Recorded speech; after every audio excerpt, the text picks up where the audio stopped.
If you are looking for how to insert Lamp Wala Diya symbol in MS Word, then don't skip the video. First you need to press the window key and on the semicolon button altogether. Then this window image will appear here. Go to the search and type Diya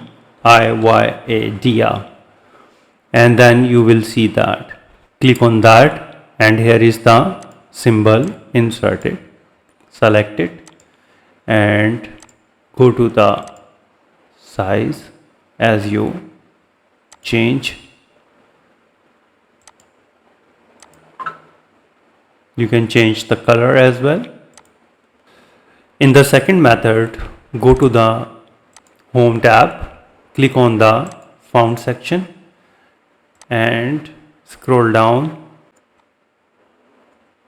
and click on the SEGOE UI emoji and now type 1FA94 and press Alt X all together, and here you can see that the Diya symbol is inserted.